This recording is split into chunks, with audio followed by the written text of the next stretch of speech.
Bon matin, chère Église. Pendant la distribution de pochettes, je vous invite déjà à prendre votre Bible, tourner en Juge, chapitre 1. Ça va être notre texte à l'étude ce matin. Juge, chapitre 1.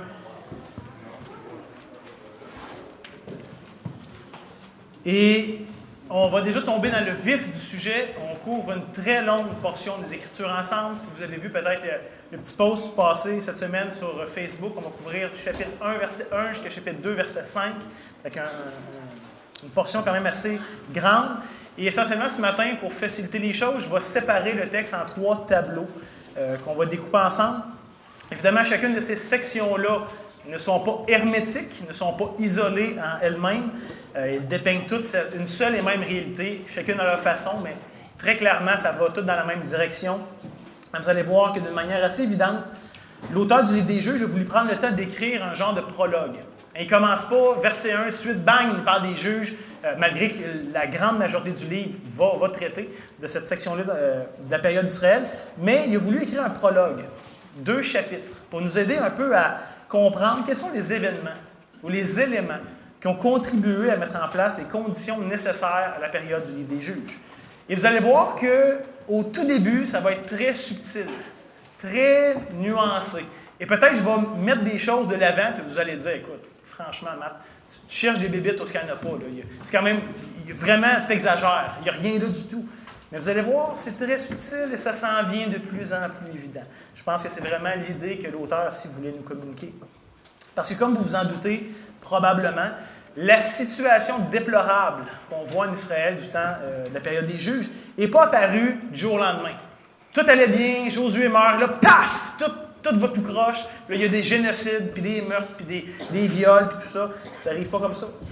Au contraire, on voit que ça s'est développé tranquillement, un petit peu à tous les jours, sur une certaine période de temps.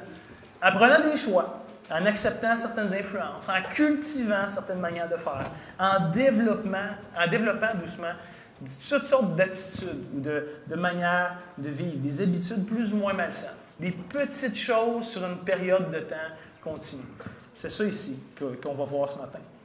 Essentiellement, le livre des Juges nous présente cette vérité-là à l'échelle d'un peuple complet, sur des milliers, des centaines de milliers de personnes, mais c'est exactement la même recette pour nos vies personnelles. Un peuple ne dérape pas comme tel. Ce sont les individus qui composent ce peuple-là, qui, d'une manière collective et générale, s'éloignent tranquillement des principes de Dieu.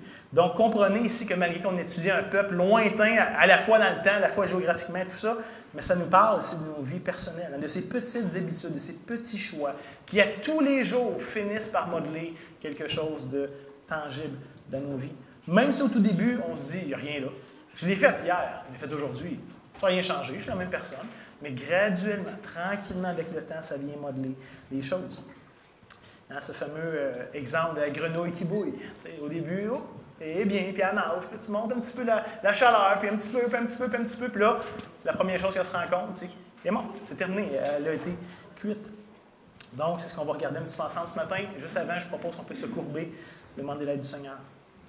Notre Dieu, toi qui a écrit ce texte, on croit que non seulement tu t'es révélé à ce peuple, Israël, mais on croit que tu te révèles aussi à ton peuple qui est l'Église et que tu désires nous apprendre des choses. Donc, Seigneur, ce matin, on te demande d'ouvrir nos oreilles pour entendre ce que tu as à nous dire. On te prie d'ouvrir notre intelligence pour comprendre ce que tu veux nous dire.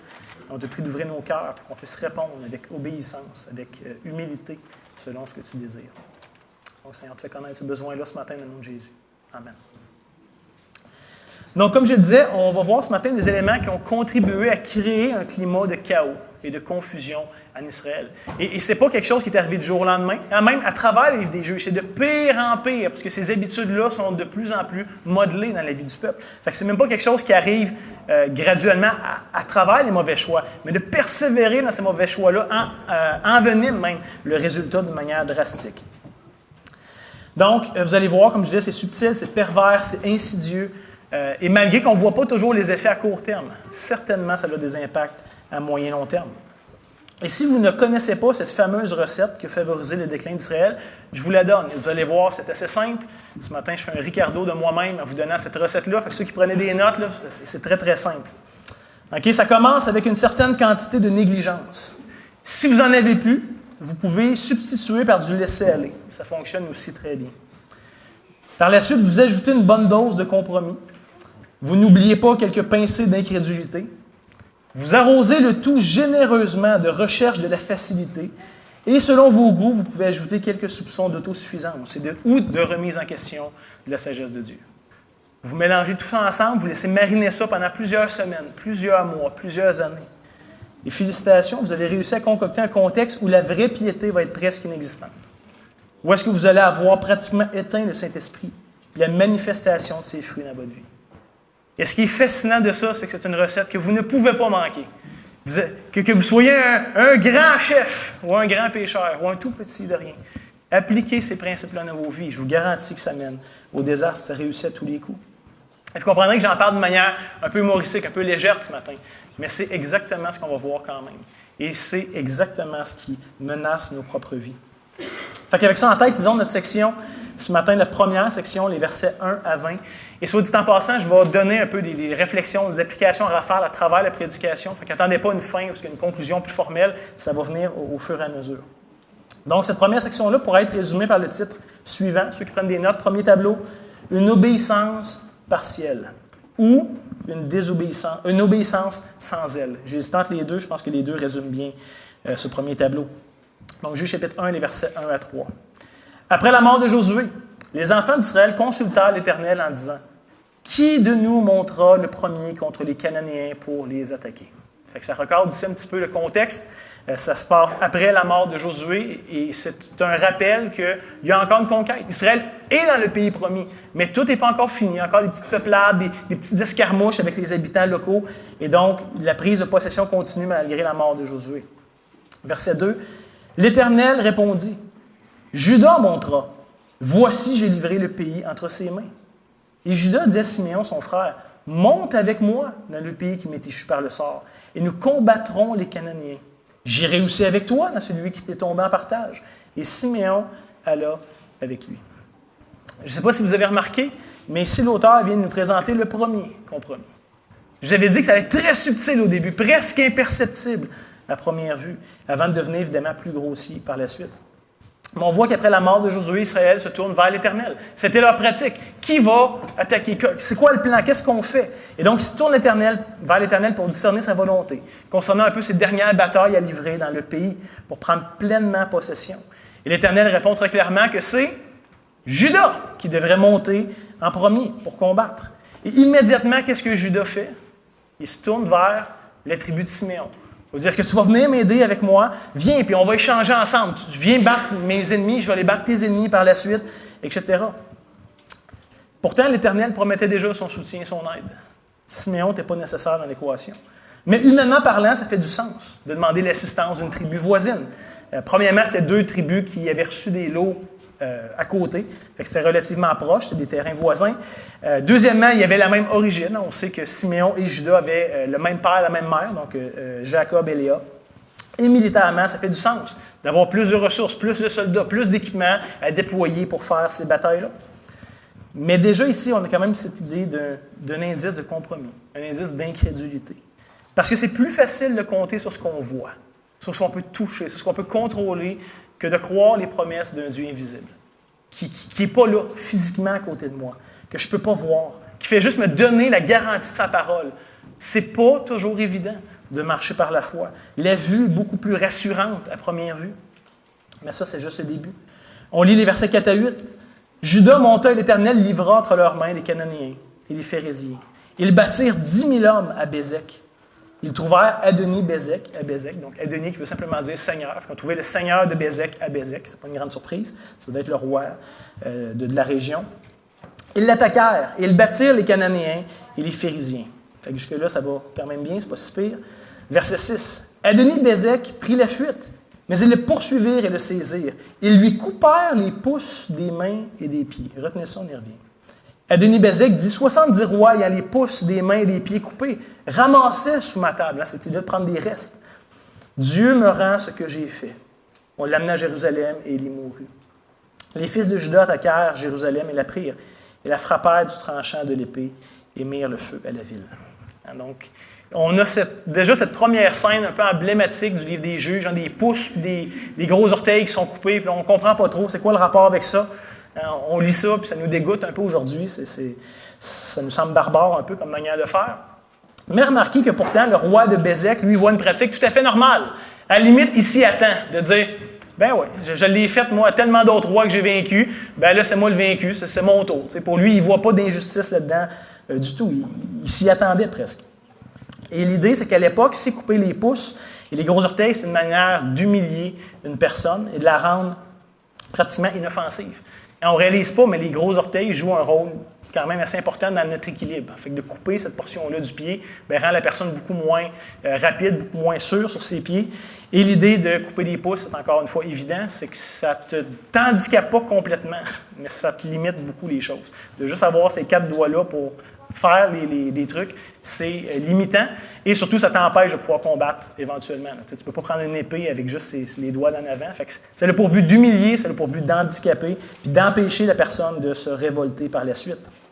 Donc, dans le contexte de l'époque, c'était quelque chose, comme je disais, de normal et de prévisible pour les conquis. Mais je vous pose la question. Est-ce que l'Éternel avait demandé à son peuple d'agir comme ça? Est-ce que vous avez un souvenir que durant la conquête, à travers le livre de Josué, il ait pratiqué ça sous le leadership et le commandement de Josué, d'avoir coupé les pouces ou les gros orteils? Et la réponse, c'est non. Ce n'est pas une pratique qui venait de Dieu. Et ce n'est certainement pas une pratique qu'Israël avait été commandé de faire non plus. Si l'auteur du livre des Juges nous rapporte ce détail-là, c'est pour nous aider à voir que pas longtemps après la mort de Josué, les Israélites ont très rapidement commencé à assimiler puis intégrer les pratiques et les coutumes des habitants du pays de Canaan. Très rapidement, c'est venu. Et déjà, donc, on peut voir qu'ils se conforment aux influences, qu'ils se conforment aux manières de faire des gens autour d'eux. Et ça, c'est juste le début. Vous allez voir, je vous l'ai dit, ça va dégénérer de plus en plus rapidement. Quoique pour l'instant, au tout début de son livre, l'auteur du livre des Juges veut nous donner une petite bouffée d'air frais. Après avoir juste fait ces constats-là décevants, il est en train de nous dire, écoute, c'était pas tout le monde sans exception qui agissait comme ça. Il y avait peut-être quelques exceptions.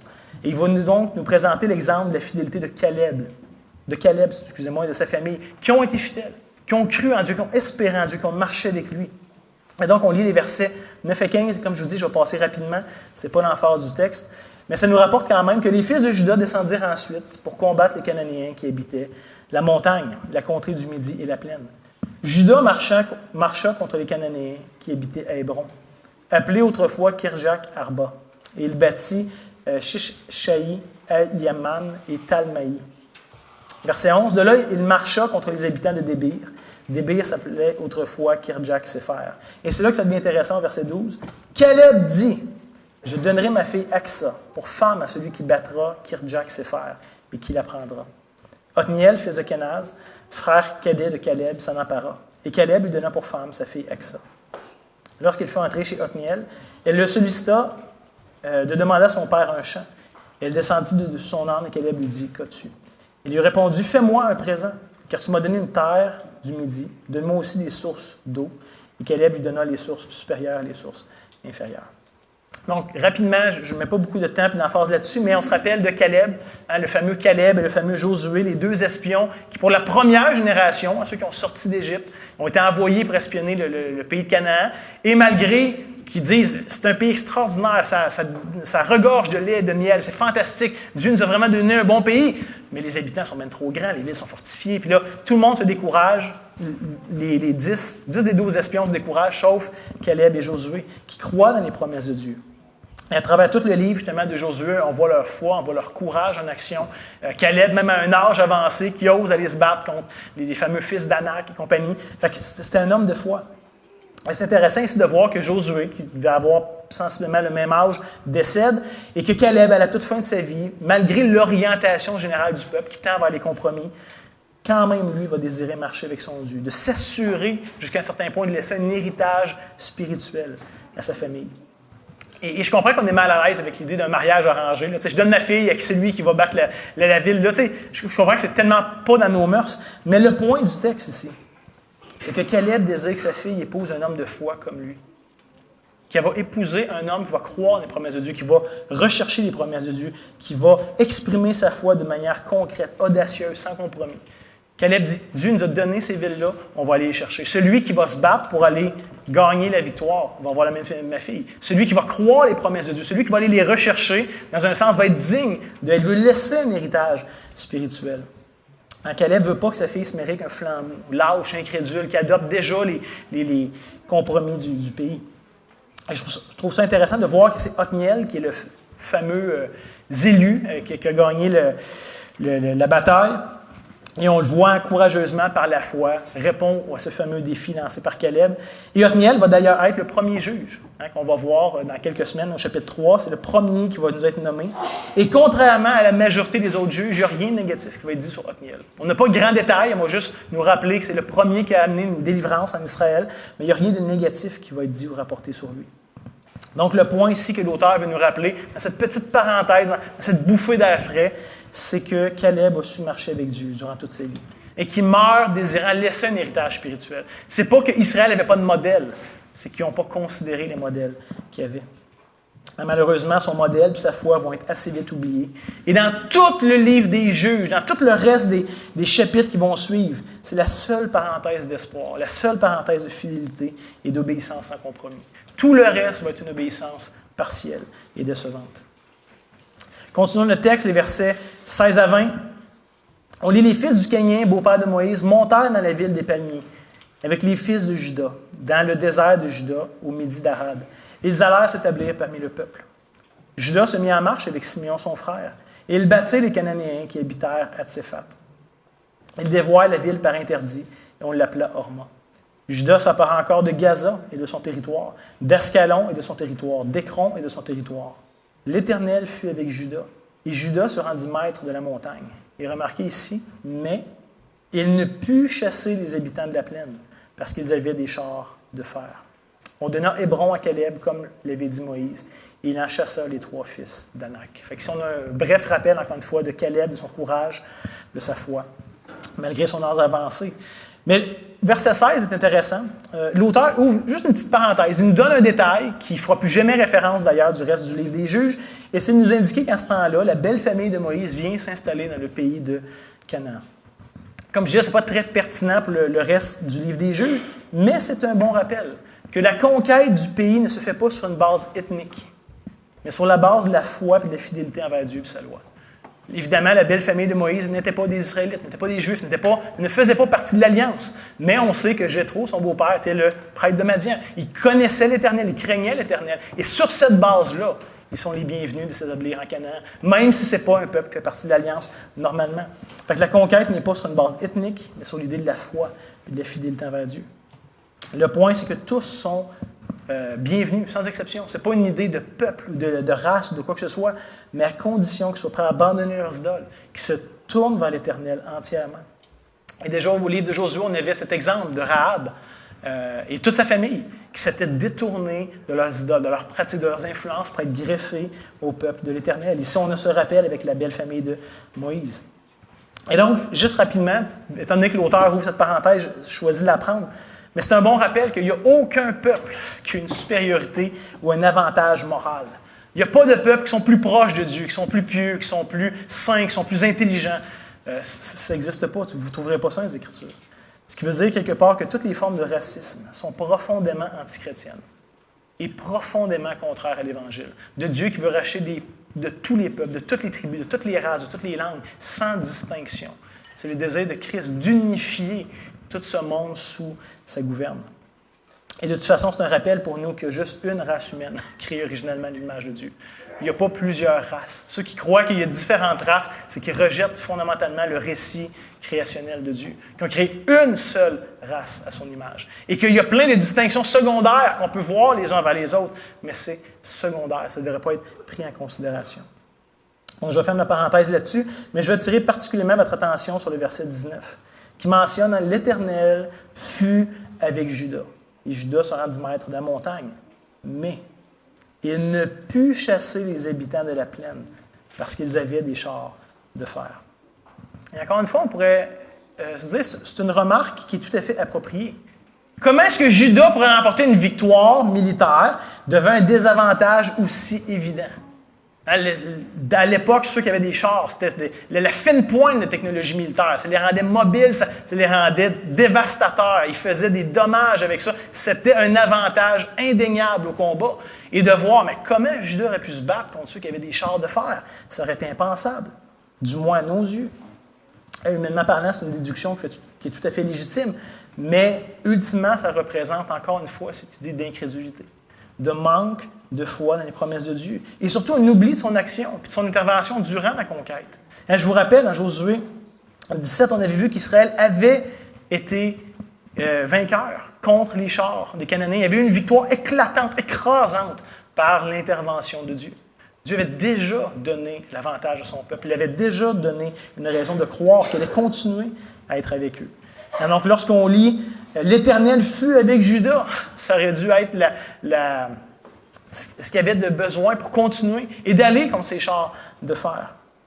Pourquoi est-ce que ça aurait été différent cette fois-ci si l'Éternel leur avait déjà promis et qu'il leur avait déjà montré sa puissance? Mais en même temps, quand je réfléchissais là-dessus, je me disais, on est tous en mesure de comprendre pourquoi est-ce qu'ils n'ont pas été. Et c'est pas qu'ils ne savaient pas leur histoire. Je veux dire, c'est cette même génération, probablement, qui ont vécu la conquête, qui sont encore là. Ils ont vu la puissance de Dieu. Ils ont vu cette victoire-là contre les chars de fer. Mais en même temps, c'est que c'est effrayant de faire face à une armée qui a ça. Une armée qui est mieux entraînée, qui est peut-être mieux équipée que toi. Et naturellement, c'est le genre de choses qu'on préfère éviter.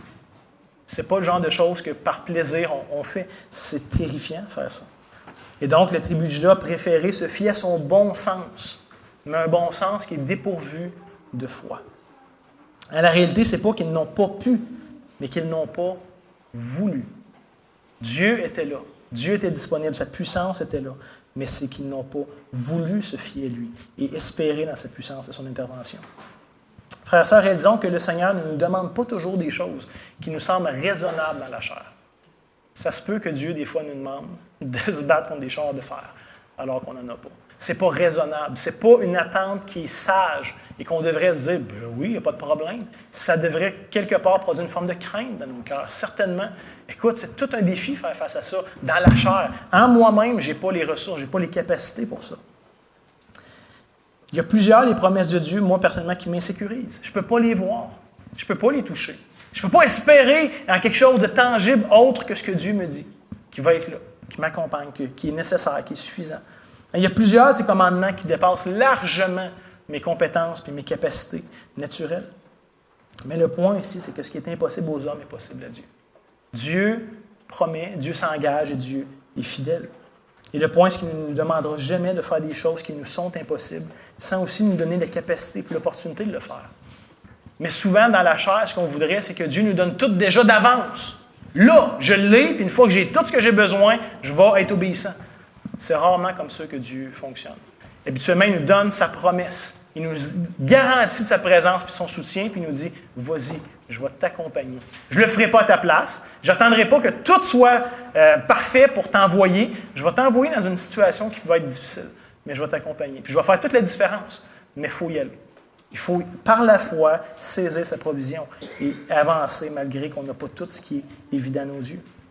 Et comme ça a été le cas pour Judas, comprenons qu'à toutes les fois qu'on va chercher à marcher avec Dieu selon ce qui nous semble raisonnable, ultimement, on va se priver complètement de voir et d'expérimenter sa puissance. À toutes les fois que je vais faire selon ce qui me semble être raisonnable, c'est que j'avance par moi-même, indépendamment de Dieu.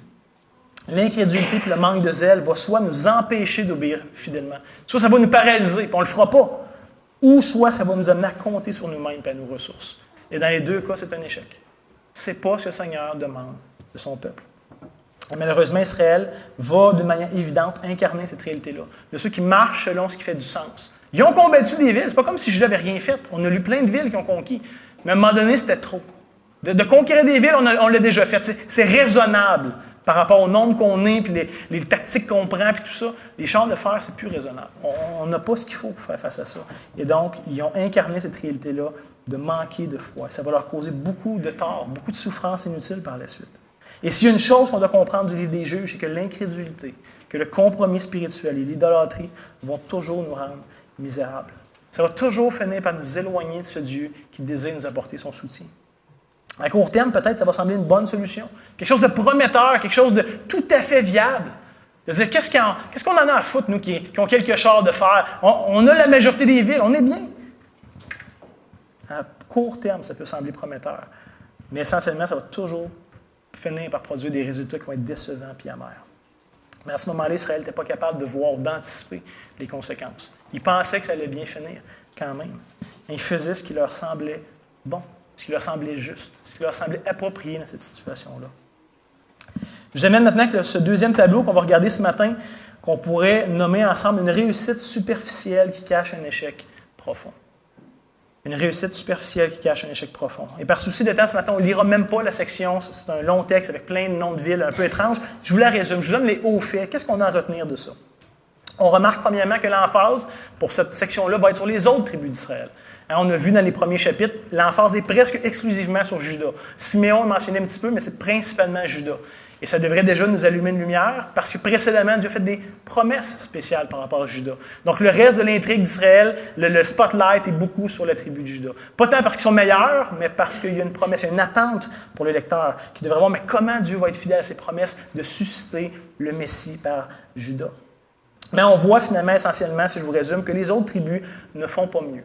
En vrai, ils font même pire que Juda. Juda a au moins conquis quelques villes, continue à son expansion. La majorité des autres tribus, pas du tout. Ça finit avec un échec lamentable. Chacune de ces tribus-là ne se rend pas pleinement en possession de l'héritage que Dieu leur donne. Ils vont tout tolérer que les autres nations soient là et continuent d'occuper leur territoire. Certaines de ces tribus vont être un peu plus fortes que les nations environnantes et ils vont leur imposer un tribut ou des corvées. Fait qu'ils vont dire, c'est fantastique, on en retire le meilleur des deux mondes. Non seulement est-ce qu'on a l'avantage de notre région, et en plus, on est payé pour le faire. C'est très bien. Mais à la fin, le problème n'était pas économique. On sait que c'est une question d'influence. Dieu dit, faites attention de ne pas prendre leurs pratiques abominables. Et le fait qu'ils soient là et qu'ils continuent à vivre au milieu d'Israël va amener de la confusion. On va voir dans cette section-là que la tribu de Joseph ne consulte pas l'Éternel pour conquérir une ville. Historiquement, ils se tournent vers Dieu. Leur support, leur attente vient de l'Éternel. Là, ils vont juste, par recherche de facilité, se tourner vers un habitant de la ville. Ils disent, « Hey, toi, là, si tu nous aides, dis-nous où la faille, dis-nous comment on peut rentrer, puis on va t'épargner. » Et là, l'homme leur donne un genre de tactique, de solution, et la tribu de Joseph va finir par envahir la ville et laisser les vies à l'homme et à sa famille. Et là, on pourrait dire, mais c'est comme il est arrivé à Jéricho avec Ruth et sa famille. Sauf que le point fondamental, c'est que cet homme-là ne craignait pas l'Éternel. Que cet homme-là ne cherchait pas à se soumettre à l'Éternel. Et donc, on lit dans ce récit qu'il va repartir, lui et sa famille libre, reconstruire exactement une ville comme celle qui vient d'être détruite. Il va même lui donner le même nom. Luz vient d'être détruite, lui part à côté, juste un peu plus loin, et reconstruit une ville. Et l'auteur des Juges nous dit, et cette ville-là existe encore jusqu'à ce jour. Avec l'influence, avec les mœurs, avec la culture des Canaan. Sinon, à travers tous ces noms qui sont nommés dans ce passage, on voit que plusieurs endroits, plusieurs villes qui sont mentionnées. Et pour nous, qui ne sommes pas très à l'aise souvent avec la géographie de l'époque, ça peut nous sembler un petit peu abstrait et banal. Mais le point que l'auteur nous donne, c'est de nous aider à comprendre les conséquences qui vont en découler. La grande majorité des endroits qui vont être mentionnés vont être le théâtre d'activités et d'événements extrêmement négatifs pour Israël dans la suite de leur histoire. Ça va être la place où vont arriver des catastrophes qui vont empirer l'État d'Israël. Fait que le fait qu'ils les aient tolérés et qu'ils aient laissé ces nations présentes va leur causer beaucoup de problèmes dans la suite. À leur facilité, leur recherche de compromis, quoique minime à première vue, ils disent on est les plus forts. C'est nous qui dominent. On est rentré dans un héritage, même s'il en reste quelques-uns, ce n'est pas la fin du monde, mais ça va leur causer tellement de souffrance. Et encore une fois, c'est une démonstration claire qu'on ne connaît jamais les répercussions de notre péché. Des fois, on prend des choix en sachant que ce n'est pas les meilleurs. On essaie de calculer les influences, les conséquences possibles. Et le point, c'est qu'on ne sait jamais où est-ce que ça peut nous mener. Le péché éclabousse toujours plus que ce qu'on prévoit. Éclabousse plus de gens que ce qu'on prévoit et est toujours plus dramatique que ce qu'on entrevoit. Et donc, ça doit être un rappel puis une bonne mise en garde pour nous. Sinon, comme je l'ai mentionné, la majorité, même pas la majorité, toutes les tribus d'Israël vont tolérer les habitants de Canaan au milieu d'eux. C'est un échec par rapport à ce que Dieu demande. Mais c'est intéressant qu'au verset 32, ce sont les Cananéens qui tolèrent la tribu d'Asser au milieu d'eux. Ça va de mal en pire. Non seulement ce que les autres tolèrent, mais il y en a quelques-uns qui ont des tribus, d'autres qui n'ont pas de tribus. Ils font juste les tolérer, mais ils n'en gagnent rien. Puis là, d'un coup, c'est une des tribus d'Israël qui est tolérée au milieu des Cananéens. On vient de descendre encore une coche. Et finalement, au verset 34, on voit que la tribu de Dan n'est pas capable de prendre l'héritage que Dieu lui avait donné. Ils sont repoussés dans les montagnes. Et tu te dis, mais attends, c'est pas que Dieu n'était pas prêt à leur donner, c'est pas qu'il n'a pas combattu pour eux, mais ils ne sont pas allés chercher cet héritage-là. Et donc, ils se font refuser complètement l'accès à la vallée. Et on peut dire encore, bon, c'est pas la fin du monde, sauf qu'on va voir à la fin du livre des Juges les conséquences tragiques que ça va avoir. Au point que cette tribu-là, la tribu de Dan, va aller chercher un héritage à l'extérieur du peuple, pas du peuple, mais du pays que Dieu leur avait promis. Ils vont chercher ailleurs parce qu'ils n'ont pas réussi à prendre possession de l'héritage que leur Dieu leur avait donné. Et tout ça pour dire, si on veut résumer cette section-là, on voit que les habitants de Canaan possèdent encore un très grand territoire au milieu de la terre promise. Pas juste un petit peu, un grand territoire. Leur influence est encore très présente. On est très, très loin des attentes, des demandes de Dieu en rapport avec la conquête, qui était, vous allez déporter ces gens-là, vous allez chasser leurs influences, vous allez détruire leurs dieux, leurs idoles, tout ça. Et donc, dû à leur compromis et à leur recherche de facilité, les Israélites acceptent naïvement de vivre au beau milieu d'un champ de mine spirituel. Un champ de mine qu'ils ont créé, dans un sens, qu'ils ont toléré, qu'ils ont presque recherché. Et comme on va le voir à travers les années, ça va avoir une réaction en chaîne. C'est pas juste une mine qui va exploser une fois de temps en temps. Une mécanique qui pète, ça va péter partout. Et ultimement, Dieu va les chasser du pays. Parce qu'ils vont être devenus comme ceux qui étaient déjà sous le jugement de Dieu. Comme ceux que Dieu voulait déposséder, ils vont finir par se conformer à eux.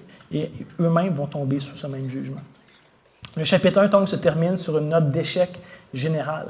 Et ce qu'on devrait comprendre de l'introduction du livre des Juges, c'est que le compromis, que la facilité semble toujours être plus intéressant à première vue que l'obéissance et la fidélité. Mais que ça va toujours finir par produire des difficultés de nos vies. Jamais. Des fois, ça me semble tellement évident à nos yeux de dire, mais ça ne peut pas mal finir si je le fais de cette manière-là. C'est juste léger comme compromis. Et ce que l'auteur veut qu'on comprenne, c'est que ça va toujours aller plus loin. Ça va toujours avoir des conséquences plus grandes, plus graves que ce qu'on avait anticipé. On veut essayer de trouver, nous, des raccourcis, mais à la fin, il n'y a rien qui va substituer et remplacer l'obéissance à la volonté de Dieu. Plus tard, Dieu va dire, je ne prends pas plaisir juste une obéissance extérieure. Ce que je désire, c'est un cœur contré, un cœur qui m'aime, qui me suit réellement. Ce qui nous amène ce matin à ce tableau numéro 3, le dernier, qu'on pourrait appeler les conséquences de la négligence. Parce qu'on ne peut pas désobéir à Dieu pour toujours, sans qu'il y ait de conséquences et tout ça. On lit à partir de Juges, chapitre 2, les versets 1 et 2. « Un envoyé de l'Éternel monta de Gilgal à Bokim. » Ici, je passe super rapidement, on va y revenir dans les prochaines semaines. Cet envoyé, dans le texte hébreu, c'est l'ange de l'Éternel. Dans cette fameuse figure un peu énigmatique de l'Ancien Testament qui est là à plusieurs reprises. Et je n'ai pas le temps d'en faire la démonstration ce matin, on en avait parlé dans la série sur Josué. Mais l'ange de l'Éternel, je vous propose, n'est nul autre que la préincarnation de Christ, qui est déjà actif au sein de son peuple et qui se manifeste dans des contextes précis. Par exemple, ce fameux envoyé, qui est malak en hébreu, qui peut dire envoyé ou ange, dépendamment dans le contexte. Mais on voit ici que cet envoyé parle lui-même au nom de Dieu. Il ne fait pas juste dire l'Éternel dit. Il va parler au jeu, à la première personne. Il vient de nulle part. Hein? On ne sait pas c'est qui. Il ne se passe pas un membre des tribus d'Israël. Puis après ça, il s'en va. On ne le revoit plus, on n'en refait plus mention directement.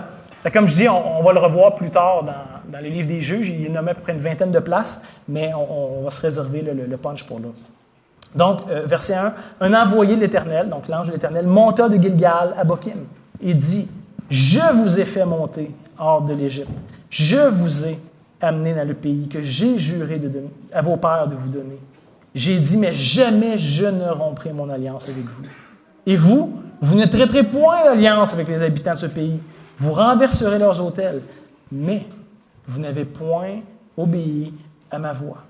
Pourquoi avez-vous fait cela? » Évidemment, ici, c'est un passage extrêmement clé pour la suite du livre des Juges, extrêmement important de comprendre. Il y a plusieurs éléments ici qui sont à considérer, qui vont nous aider à saisir la portée de ce qui se passe ici. Premièrement, c'est significatif que ce fameux messager apparaisse à Gilgal. Si vous vous souvenez bien de la série sur Josué, on voit en Josué, chapitres 4 et 5, que c'est l'endroit. Ils ont nommé cet endroit-là après avoir traversé le Jourdain. En face de Jéricho, Dieu les fait traverser et il va faire alliance avec eux. Et non seulement est-ce qu'il les fait passer à pied sec, mais après ça, ils prennent les 12 pierres, font un autel, et là, Dieu fait alliance. Le peuple, cette génération qui a tourné dans le désert, maintenant sont circoncis. Ils rentrent dans l'alliance de Dieu. Dieu réitère les critères de son alliance. Le peuple s'engage à nouveau. Il fête pour la première fois la Pâque de l'Éternel dans le pays de Canaan. Fait que c'est le lieu d'alliance que Dieu a fait au tout début de la conquête. Donc, le fait que l'ange de l'Éternel se manifeste à Gilgal est significatif. C'est comme si Dieu, à la fin de cette conquête, va les ramener au tout début, au moment de cet engagement, de l'alliance qu'il avait faite avec eux. Et cette alliance-là, malheureusement, avait été négligée, avait été oubliée, avait été méprisée par le peuple suite à la mort de Josué. Il avait fait un pas pire travail durant la gouverne de Josué et rapidement après sa mort. C'est comme si cette alliance-là n'avait jamais eu lieu. Et je ne sais pas si vous l'avez remarqué, mais la première chose que l'ange de l'Éternel leur dit, c'est quoi? C'est qu'il leur rappelle de l'intervention de Dieu pour les délivrer d'esclavage en Égypte. Il va dire, je vous ai fait monter hors d'Égypte. C'est moi qui ai fait ça. Vous êtes mon peuple, je vous ai racheté. Vous avez de la valeur à mes yeux. C'est un rappel aussi en même temps que notre obéissance devrait toujours provenir de notre reconnaissance de l'action de Dieu. De cette prise de conscience de ce qu'il a fait, de son action dans nos vies. Le peuple de Dieu n'est jamais appelé à obéir pour obtenir la faveur de Dieu, mais toujours en réponse à ce que Dieu a déjà fait, en ayant goûté sa grâce, sa bonté et sa compassion. Et le reproche principal ici contre Israël, c'est qu'ils n'ont pas honoré leur partie du contrat. Ils n'ont pas chassé les habitants de Canaan. Ils n'ont pas éradiqué leurs idoles. Ils n'ont pas éradiqué leurs souillures. Ils n'ont pas mis un terme à l'influence qu'il y avait dans ce pays-là, à leurs coutumes et leurs mœurs. Parce que je vous rappelle, la conquête n'avait pas pour but une purification ethnique, mais spirituelle. Dieu dit, vous êtes un peuple saint. Je vous rachète de parmi tous les peuples de la terre. Je vais habiter au milieu de vous. Mais il faut que vous-même, vous soyez saints, que vous soyez mis à part. C'est comme si Dieu leur disait, moi, là, j'ai honoré ma part de l'alliance. Moi, j'ai fait ce que je m'étais engagé à faire. Vous, pourquoi est-ce que vous n'avez pas honoré la vôtre? Je vous ai donné la victoire sur tous vos ennemis. Je vous ai accompagné, je vous ai soutenu. Il n'y a pas une fois que vous étiez seul. Pourquoi est-ce que vous n'avez pas tenu votre part de l'alliance? Pourquoi vous avez été si négligent? En sous-entendant ici, si on lit bien le texte, que ce n'est pas parce qu'ils n'en étaient pas capables, mais parce qu'ils ne l'avaient pas voulu. Parce qu'à la fin, le compromis spirituel dans nos vies n'est jamais une question de capacité, mais toujours une question de volonté. J'accompagnais un frère il y a quelques années, puis il y avait quelque chose qu'il y avait dans sa vie, puis il disait « ça, j'en veux plus », puis il dit « peux-tu me garder redevable, peux-tu m'encourager, peux-tu prier pour moi, s'il te plaît, là-dessus ?» Puis on s'était rencontrés, puis on avait fait ça pendant un bon bout de temps. C'était toujours à recommencer, toujours à recommencer. Puis au bout de quelques jours, il essayait, puis il voulait, puis ça revenait. Puis il me disait « écoute, je ne sais pas pourquoi, c'est plus fort que moi. » Puis on s'était perdu de vue pendant un bout, puis il vient me revoir un jour, puis il dit « Matt, il dit, tu sais, là, ce que je t'avais demandé de prier, là, il dit « c'est fait, c'est réglé. Ça fait des mois que c'est plus dans ma vie. » Je dis, hey, c'est bon, c'est gloire à Dieu. Qu'est-ce qui s'est passé? Il m'a dit, sais-tu ce que je me suis rendu compte? Il dit, dans mon cœur, même si je faisais des efforts, puis je savais que c'était pas une bonne chose, puis que je voulais quelque part m'en débarrasser, mais ultimement, je ne voulais pas le perdre. Je faisais des efforts pour me donner bonne conscience, mais je chérissais jamais ces choses-là. Dans ma volonté, il y avait quelque chose que j'appréciais. Fait qu'il dit, je le désirais, mais je ne le voulais pas vraiment. Et je pense que ça résume bien ici. Israël ne veut pas techniquement perdre la présence de Dieu, puis son soutien, puis sa puissance. Mais en même temps, ils ne veulent pas non plus perdre leur autonomie, leur désir, ce qu'ils cherchent secrètement dans leur cœur. Alors, peut-être qu'on pourrait essayer d'objecter en disant, mais attends, Israël a quand même fait une bonne partie de la conquête. Si on vous mettait un pourcentage, il serait certainement en réussite. Là. Ce serait en haut de 60% des pays, du pays qui ont possédé. Pourquoi mettre l'emphase sur les quelques éléments restants? Ça a quand même bien été. Mais c'est un rappel ici qu'une obéissance partielle équivaut quand même à une désobéissance.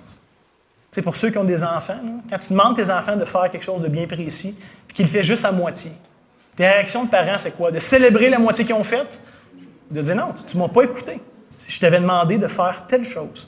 Puis tant mieux si tu as commencé, mais si tu ne l'as pas fini, tu ne m'as pas obéi, tu n'as pas fait ce que je t'ai demandé. Et donc, devant ce constat-là, je pense que c'est une question qui mérite de nous être posée. Dieu va poser la question, pourquoi avez-vous fait cela? Et je pense qu'il y a une question qui pourrait nous être posée. Mais dans quel domaine de ma vie est-ce que je tolère ces choses-là? Dans quel domaine de ma vie est-ce que je me répète et que je m'illusionne que je ne suis pas capable d'obéir au Seigneur? Alors qu'en réalité, ce n'est pas une question de capacité, c'est une question de volonté, une question d'affection de cœur. Comme on l'a vu ce matin, Israël avait techniquement plein de bonnes raisons, entre guillemets, qui justifiaient leur choix. Pourquoi est-ce qu'ils n'ont pas fait ça? Ben là, il y avait ci, puis là, il y avait des choses de faire, puis là, humainement parlant, tout était légitime. Mais la réalité, c'est qu'aucune de ces excuses-là était réellement valide et valable devant Dieu qui avait promis son soutien et son accompagnement. Sinon, ça voudrait dire que Dieu n'aurait pas été fidèle à ses promesses, que Dieu n'aurait pas tenu son alliance. Vous vous rappelez de ce texte que Paul va écrire beaucoup plus tard, en 1 Corinthiens, chapitre 10, les versets 13 et 14. Il va nous dire « Aucune tentation ne vous est survenue qui n'était humaine.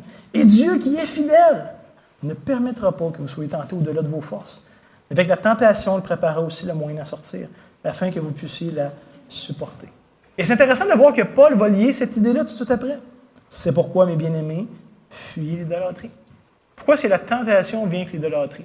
On va réfléchir un petit peu là-dessus ce matin. Mais le point ici, c'est que soit Dieu est fidèle et que je ne le suis pas, ou soit Dieu est un menteur et qu'il me demande de faire des choses que je ne peux pas, que je ne suis pas capable de faire. Combien de fois est-ce qu'on se cache derrière des faux raisonnements pour justifier notre tiédeur, notre passivité, puis notre manque d'obéissance? Combien de fois est-ce qu'on fait ça? Pourtant, ce n'est pas comme si le Seigneur était immoral, à nous forçant, à nous contraignant, à nous obligeant, en faisant des choses trop difficiles ou impossibles. Et imaginez un juge dans une cour de justice qui condamnerait un aveugle parce qu'il n'est pas capable de lire. Ça serait immoral. Tu tiens quelqu'un à un certain standard qu'il ne peut pas faire. C'est pas qu'il ne veut pas, il ne peut pas. Il est physiquement dans l'incapacité de le faire. Ça serait immoral. Dieu n'est pas immoral envers nous. Jamais est-ce qu'il va nous demander quelque chose qu'il ne peut pas, que nous ne pouvons pas faire. Et la réalité, c'est qu'on est souvent incrédule, qu'on est souvent séduit, qu'on est souvent borné et qu'on refuse de croire les promesses de Dieu, de rechercher sa force, son soutien dans toutes les ressources qu'il met à notre disposition. D'être obéissant, des fois, ça nous fait peur. Parce que ça implique que je vais perdre des choses qui me rassurent. Je vais perdre des choses qui me donnent un sentiment de bien-être. Je vais perdre quelque chose qui me promet un avenir que j'aime et que j'aspire. Puis on a peur, des fois, d'obéir. Et donc, dans cette lutte, dans cette tension qu'on ressent parfois dans un temps, c'est pas Dieu qui est infidèle, contraignant ou abusif envers moi, mais c'est moi qui ne désire pas me conformer à ses bonnes et saintes exigences. Dieu n'est pas le méchant de l'histoire de nous demander des choses trop dures ou des choses qui ne sont pas bonnes. C'est moi qui choisis de poursuivre volontairement, en le désirant, quelque chose de malsain. Et la réalité, vous le savez, mais tellement souvent on se satisfait de peu. Dieu nous propose infiniment mieux. On dit non, sais-tu, ça va demander trop d'ouvrage. Ça me stretch un petit peu trop. Je vais me contenter des miettes que j'ai, puis ça, je vais le chérir précieusement. Souvent, ça expose les affections secrètes de nos cœurs. Ça expose les idoles de nos cœurs. Et en passant, quand la Bible parle d'idole, elle ne parle pas de statues. Puisque dans le contexte ici des juges, il va dire briser les poteaux sacrés, renverser les autels. Mais ce n'était pas les statues comme telles que les gens adoraient. C'est ce que ça leur promettait derrière. Dans la Bible, quand ça nous parle d'idolâtrie, c'est toutes ces choses-là, ces personnes-là, qui me donnent de la joie, qui me donnent de la paix, qui me donnent mon identité, qui me donnent du confort, qui me donnent de l'espérance, qui me donnent de la sécurité, qui me donnent un sens à ma vie, qui me promettent un avenir. C'est ça que Dieu veut abattre dans nos vies. Pas les statues, pas leur manifestation, ça change d'une culture à l'autre, d'un siècle à l'autre, mais c'est ces racines indépendantes qui cherchent à vivre sans Dieu. Donc oui, c'est vrai que des fois que le Seigneur va nous demander des choses difficiles dans le but de déraciner ces faux dieux-là, de briser ces fausses assurances-là. Il ne veut pas être le premier sur notre liste, il veut être le seul sur notre liste. Dieu ne veut pas être en compétition avec quoi que ce soit. Il veut notre allégeance complète, notre amour complet, notre engagement complet. Mais à ce point-ci, permettez-moi quand même de faire une nuance. Parce que certains vont dire, écoute, ce que tu dis là, ça n'a aucun sens. Tu ne réalises pas, moi, ce que ça me demande dans ma vie de faire ces choix-là. Je ne suis pas en train de dire que ça va toujours être agréable.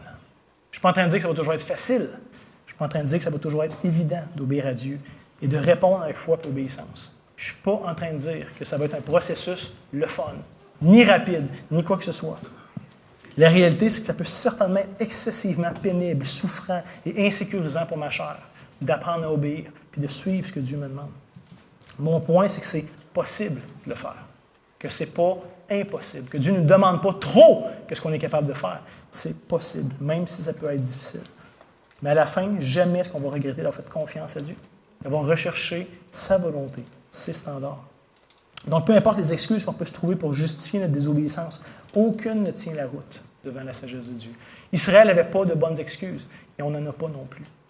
Et il y a des choses dans nos vies qui sont pénibles. Ceux, souvent, que j'entends le plus souvent comme étant les plus durs, que moi, je peux vivre dans ma propre vie comme les plus durs. C'est souvent ça. Puis trouver ce qui vous représente bien. Mais combien de gens m'ont déjà dit « Je ne suis pas capable de pardonner à telle personne. Il m'a fait trop mal. C'était trop grave. C'est trop souffrant pour moi. Je ne peux pas pardonner. Je ne suis pas capable. » Et encore une fois, ce n'est pas de diminuer l'offense, la gravité de la chose. Certainement, ça va être terrible. Mais Dieu nous demande de pardonner. Comme on a été pardonné, il nous demande d'étendre ce pardon-là. Et c'est quelque chose qui est possible. Facile? Non. Instantané? Certainement pas. C'est un processus. Mais Dieu nous demande de faire ça. Puis de dire que je ne suis pas capable, ne m'aidera pas à faire face à la réalité. Il y a des gens qui disent « Je ne suis pas capable d'aimer lui. Tu ne comprends pas. Il a fait telle affaire. » Dieu te demande d'aimer ton prochain. Il ne te dit pas que c'est obligé de ton meilleur ami. Il ne dit pas que ça va être facile. Mais il te demande d'aimer. Les gens qui disent « Mais je ne suis pas capable de faire face à telle ou telle tentation. Tu ne comprends pas. C'est trop dur pour moi. » Et certainement qu'il y a des choses qui sont excessivement difficiles et pénibles. Mais à la fin, de dire « Je ne suis pas capable » nous tient dans un lieu où est-ce qu'on se limite nous-mêmes à ce que Dieu nous demande. Ça va être souffrant peut-être, mais Dieu est fidèle. Il veut nous donner cette capacité-là, cette force, cette puissance-là. Dans tous les cas, à toutes les fois qu'on se justifie de cette manière-là, c'est quelque part un oubli de l'œuvre de délivrance de Dieu dans nos vies. C'est une manifestation de notre incrédulité dans ses promesses, dans son soutien, dans sa bonté, dans sa sagesse. C'est-à-dire, Seigneur, tu ne sais pas, ou tu ne seras pas fidèle, ou ce que tu me promets en retour, tu ne seras pas aussi bon que ce que je vais perdre. C'est une forme d'incrédulité. Et en vrai, ce qui était réellement impossible, c'est quoi? Ce qui était vraiment impossible de notre part, c'est qu'on soit pur, puis saint, puis accepté devant Dieu. Ça, c'est impossible. Il n'y a rien que vous puis moi, on aurait pu faire pour ça. Et Dieu, dans sa grâce, par sa puissance, l'a fait. Il nous invite qu'en réponse à cette action-là, à cette œuvre-là, de nous unir avec Christ, on puisse être capable d'apprendre à vivre pour lui faire confiance, à trouver ce secours en lui. Le seul qui aurait eu des bonnes excuses de ne pas être obéissant à Dieu, c'est Christ. Il dit, écoute, vraiment, là, on va sauver cette gang-là. Regarde, ils n'en valent pas la peine. Ils ont brisé combien de fois notre alliance? Ça ne vaut pas la peine. Et avant la croix, qu'est-ce que Christ a fait? Pas ma volonté, mais la tienne. L'apôtre Pierre, à sa manière, rappelait aussi à ses lecteurs, après leur avoir dit de persévérer, d'affirmer leur élection, il disait en 2 Pierre 1,9, il dit, mais celui en qui ces choses ne sont point est aveugle. Il ne voit point de loin. Il a mis en oubli la purification de ses anciens péchés. À toutes les fois que je vais oublier l'action de Dieu dans ma vie, à toutes les fois que je vais négliger ses promesses, ça va permettre de justifier mon autosuffisance. Ça va permettre de justifier toutes les fantaisies que je veux. Dieu n'est peut-être pas si bon que ça, pas si fidèle que ça, pas si puissant que ça. Mais quand je regarde à la croix, aucune de ces excuses-là tient réellement. Et quand j'oublie que j'ai été racheté à grand prix et que je lui appartiens pour sa gloire, tout est ouvert. Mais quand je me rappelle de ce qui a été fait, que maintenant je lui appartiens, qu'il m'a racheté par le sang précieux de Christ, j'ai plus ces excuses-là. Puis vient la conséquence, la désobéissance du peuple. On voit en Juge chapitre 2, le verset 3. Ici, je vous rappelle, c'est l'ange de l'Éternel qui parle. « J'ai dit alors, je ne les chasserai point devant vous, toutes ces nations qui étaient présentes encore, mais ils seront à vos côtés, et leurs dieux vous seront un piège. » C'est essentiellement l'idée que puisque tu n'as pas voulu dépendre de ma puissance pour les chasser, tu n'auras plus ma puissance, puis eux vont rester. C'est un peu ça ici la conséquence. Dans le cas des Israélites, la conséquence de leur désobéissance va être le retrait de la puissance, de la bénédiction de Dieu, qui pourtant, ils auraient eu. Mais ils vont maintenant devoir apprendre à vivre et à composer avec les influences des peuples, qui vont leur rendre la vie difficile, la vie pénible. Ils vont marcher avec beaucoup plus de difficultés. Pas jamais que Dieu va les abandonner complètement, mais leur rapport avec Dieu va être difficile. Et on ne le voit peut-être pas d'une façon évidente dans nos traductions en français, mais la manière que Dieu leur fait ces reproches-là, en hébreu, si on finissait une traduction plus littérale, il va dire « J'ai promis de vous bénir, j'ai promis de vous donner ce pays-là, c'est l'alliance que j'avais faite avec vous. » Mais en même temps, je n'ai pas promis de bénir et de donner ce pays-là à un peuple désobéissant.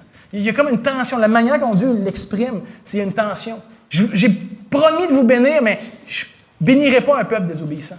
Et là, lequel des deux va être le plus vrai? Lequel des deux Dieu va garder? Ça pose un genre de dilemme. Et d'un côté, donc, Dieu va rester fidèle à ses promesses. Mais de l'autre côté, Dieu ne peut pas approuver le mal et la désobéissance. Et si vous connaissez le reste de l'histoire d'Israël, vous allez voir, cette tension-là va continuellement se dérouler parmi le peuple de Dieu. D'un côté, Dieu va être fidèle à ses promesses, mais de l'autre côté, notre incapacité humaine de les vivre et de les rechercher va être tangible, va être manifeste. Et si vous connaissez l'Évangile, vous savez comment cette tension-là se résout. C'est qu'un jour, cette tension-là va être pleinement résolue en Christ, qui nous donne sa justice, qui nous échange notre place avec nous, qui paye pour nos fautes et qui nous donne cette pureté en échange de nos désobéissances, de notre folie, de notre incrédulité. La croix est le lieu où cette tension-là est résolue, nous disait Keller. Il disait de sorte que nous pouvons vivre pardonnés et obéissants, même si nous sommes toujours pécheurs et désobéissants. Je vous le relis, là. La croix est le lieu où cette tension est résolue, de sorte que nous pouvons vivre pardonnés et obéissants, même si nous sommes toujours pécheurs et désobéissants. Et le livre des Juges, je vous le disais la semaine passée, pointe vers cette réalité, vers ce besoin absolu d'un plus grand juge, d'un plus grand roi, d'un meilleur sauveur. Et le récit de ce matin se termine avec la réaction du peuple. On lit au verset 4 et 5 du chapitre 2. « Lorsque l'envoyé de l'Éternel eut dit ces paroles à tous les enfants d'Israël, le peuple éleva la voix pleurant. Ils donnèrent à ce lieu le nom de Bokim, qui veut dire pleurs ou lamentation, et ils offrirent des sacrifices à l'Éternel. » Et naïvement, on pourrait s'attendre ou croire qu'il va y avoir un changement qui va prendre place du peuple d'Israël. Ils reçoivent cet avertissement, ce jugement. On peut dire, là, ils pleurent, puis ils font des sacrifices, et ils veulent changer les choses. Ce n'est pas le cas. Malheureusement, c'est la seule fois dans le livre des Juges qu'on va voir qu'Israël va pleurer, puis être affligé devant leurs conditions spirituelles qui leur ont été présentées. Évidemment, ce n'est pas la dernière fois qu'ils vont pleurer et qu'ils vont se lamenter, parce que le péché, puis le rite de résister à Dieu vient toujours avec un prix. Mais c'est la seule fois qu'ils vont pleurer devant ce constat. Mais malgré leurs pleurs, il faut comprendre que ce n'est pas une remise en question profonde. Ils ne cherchent pas à changer quoi que ce soit ou à rectifier la situation, pas du tout. Frères et sœurs, faisons attention de ne pas confondre repentance et larmes. Parce que ça peut venir ensemble, mais ce n'est pas interchangeable. Il y a des gens qui peuvent avoir une repentance très sincère n'ayant pas versé une larme. Il y a des gens qui peuvent pleurer leur vie sans expérimenter de repentance réelle. Je veux dire, un n'équivaut pas à l'autre. Faisons attention. Pour nous-mêmes, faisons attention par rapport aux autres. Les Écritures parlent d'une tristesse selon le monde qui nous laisse vides et impuissants. Une vraie tristesse quand même, mais pas une tristesse qui mène à salut. Mais à l'inverse aussi, il y a une tristesse selon Dieu qui produit une repentance réelle, profonde, durable. Et l'apôtre Paul va dire, de ça, on ne se repent pas de ce genre de repentance-là. On est heureux d'y avoir choisi, d'y avoir pris part. À la fin, c'est un rappel qu'on ne peut pas impressionner Dieu. On ne peut pas le manipuler avec une tristesse ou avec une repentance superficielle. Ce n'est pas parce que tu pleures devant ton état que nécessairement tu es contrit et que tu cherches ce changement-là. Bibliquement parlant, la vraie repentance n'est pas extérieure. Ce n'est pas ce que je fais. La vraie repentance n'est pas temporaire, mais elle commence par une acceptation, par une prise de conscience de notre état devant Dieu. Une vraie réalisation, mais pas juste.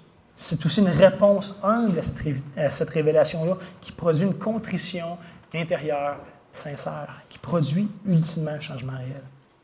Je termine ce matin simplement en nous rappelant que nos vies sont façonnées par toutes sortes de petits choix de la vie de tous les jours.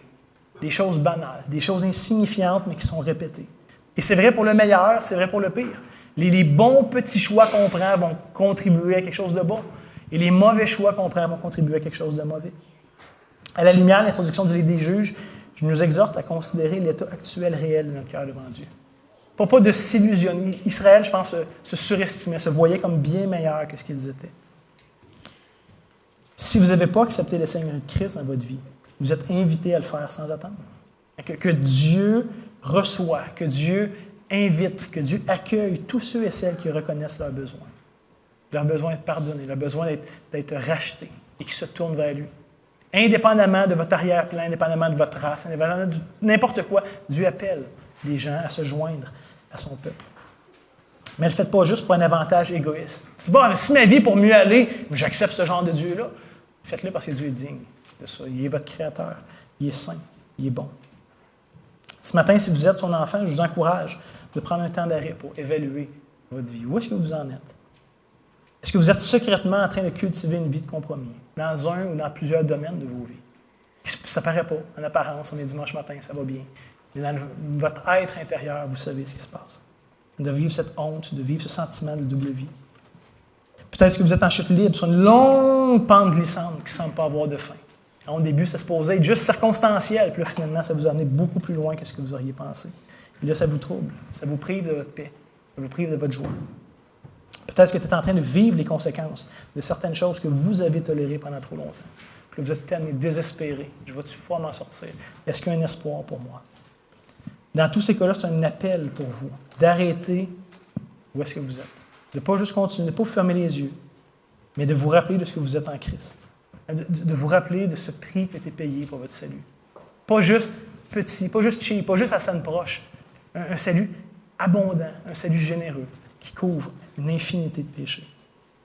Que ce soit aussi une invitation pour vous tourner vers l'Éternel. Comme François nous le rappelait ce matin, qui ne se lasse pas de pardonner. Ésaïe chapitre 55.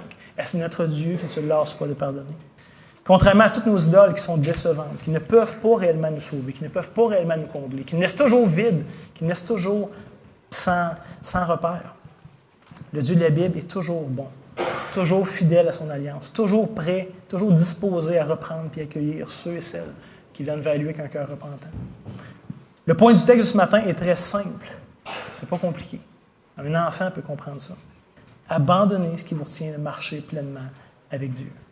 On pourra prendre l'exemple du début, changez les ingrédients de votre recette. Si votre recette vous rend malade et que vous n'êtes plus capable de manger de ça, changez les ingrédients. Répondez à son invitation. Ne vous privez pas de sa grâce et de sa bénédiction.